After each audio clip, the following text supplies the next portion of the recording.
All right. Imagine mankind would be down to a population of 16,000. And now imagine every year 1,000, so almost the same amount as people are participants at this conference, would be killed, simply due to your toenails used as a party truck at discos in Japan or China or anywhere else in Asia. This is exactly what happens to the rhino population in our world. My name is Leah. I'm one of the co-founders of the AMES Foundation. If you go one page. Now imagine that, like, I don't know, if I look at the room, maybe the average age is 30. Like when you were born, since you were born, about 70% of the elephant population has been killed. And if that continues at this rate, we will not be able to show our kids elephants in the wild. My name is Jan. I'm one of the co-founders of the AMES Foundation. And we are on a mission to protect biodiversity in Africa, and we want to do that, and we want to show you today how we are approaching this. One ask up front, and you can take that throughout our presentation. We want to deploy technology. So if you work in conservation tech, get in touch. We want to use technology to make conservation work better. If you can connect us to investors, funding is always needed for this good cause. Let us know. And lastly, if you know someone who's traveling to Africa, Southern Africa, you have to experience this in order to truly fall in love and truly become an ambassador for the idea. So again, come on a trip with us and see what we can do and see our impact in real life. AMES Foundation. What is AMES? AMES stands for Africa's Most Endangered Species. Today we are a community of over 200 guardians. Guardians are entrepreneurs, founders, enthusiasts, people who want to make a change. Those people agreed on spending or donating on average 5,000 euros to our foundation per year. On top of that, we also have our junior guardians. Those are high potentials, just graduated from university or still in their studies and donating their free time to drive our organization and moving forward, enabling us to drive forward the projects without using the funds for that and using all the funds on our projects on site. AMES was founded in 2020, so almost 2 years ago, from Marlon Braumann. We're now an organizing team of 7 people in a leadership team. 2 of them you see here today, and we all do this pro bono. You might know some of our guardians who are supporting us, such as Christian Angermeier, Lea Sophie Kramer, Flo Heinemann, and some are even speakers of the conference. Michael Siedler, I know that Konstantin Schwab is, already talked this morning, or Markus Fuhrmann. We believe that it is crucial that we're taking the people down to Africa to actually see what is happening there. So we believe in education through experience. In the past 2 years of our existence, we managed to get 80 people down and to see actually what is happening on site and experience the urgency why we have to act now. Each person that goes down to the reserve actually becomes an ambassador of our mission and gets the message out in the world. On top, we generate an income source for our reserve, and the funds can be used on several other projects, and we can establish a self-sustaining structure. It is crucial for us to secure habitat. The more habitat we can secure, the more animals can live without a threat, biodiversity can flourish, and we have a true impact.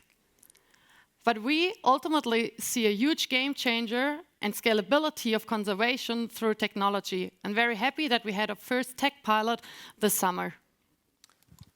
And today we stand here with our AMES hat on, but both Lea and I, and also all the rest of our leadership, we do this next to our regular jobs. And we are all entrepreneurs and investors and people with a very entrepreneurial mindset. And so are our guardians in our community. I think that is also one of our big strengths. And they give us their donations, which are significant, because they trust that we invest them with the biggest potential impact.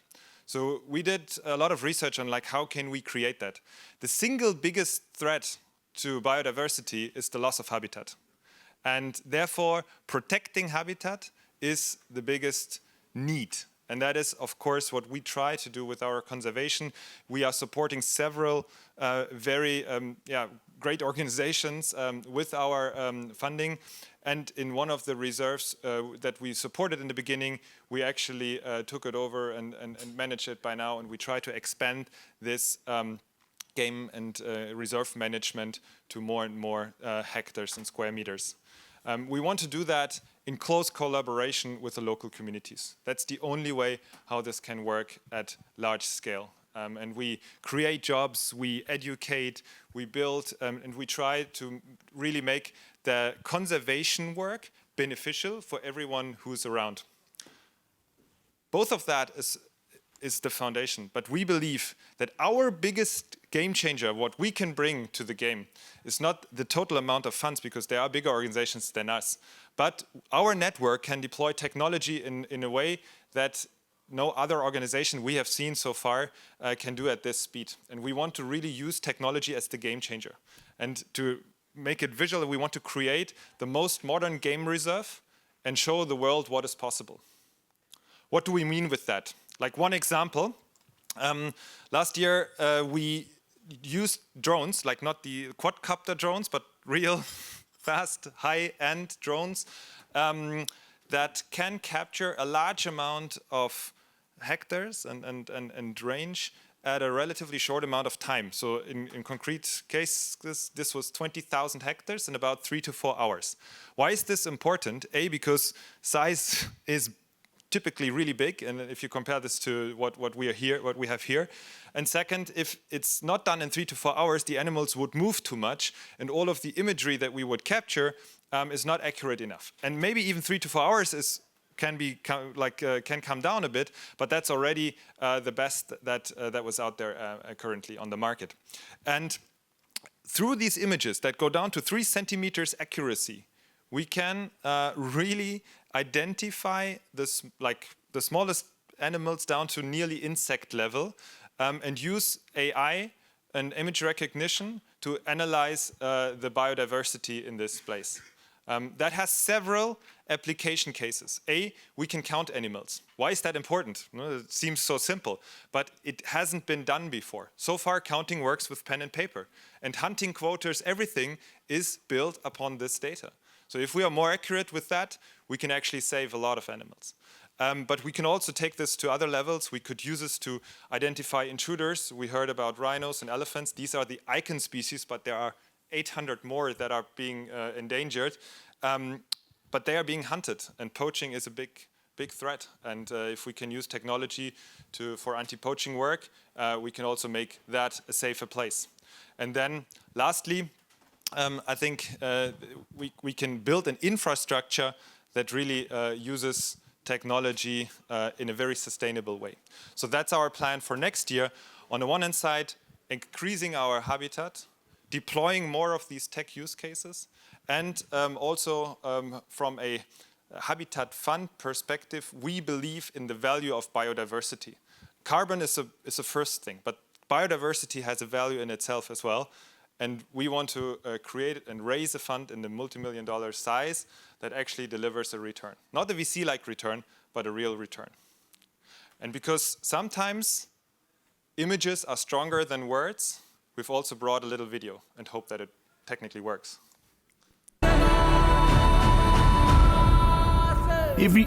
Everything deserves to live. Okay? Be it big, small, makes no difference. Insects, everything. Okay. Unfortunately, big tangible animals take top place because they're big and they're tangible.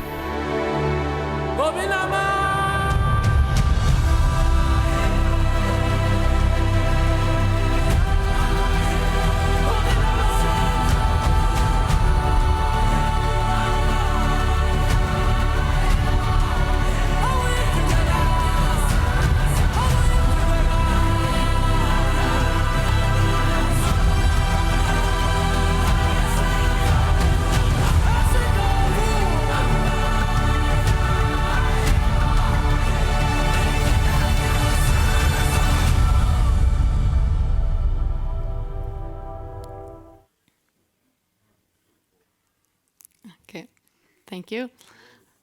Now you saw a little bit on what we have been working on in the first 2 years of our existence, and we know that we build a strong foundation to what is yet to come in the future. Because we are very motivated to protect wildlife, conserve biodiversity, and ultimately make Africa a safer place for animals. So if you know someone or by yourself who can help us achieve that goal, get us connected. We're around and very happy to get in touch.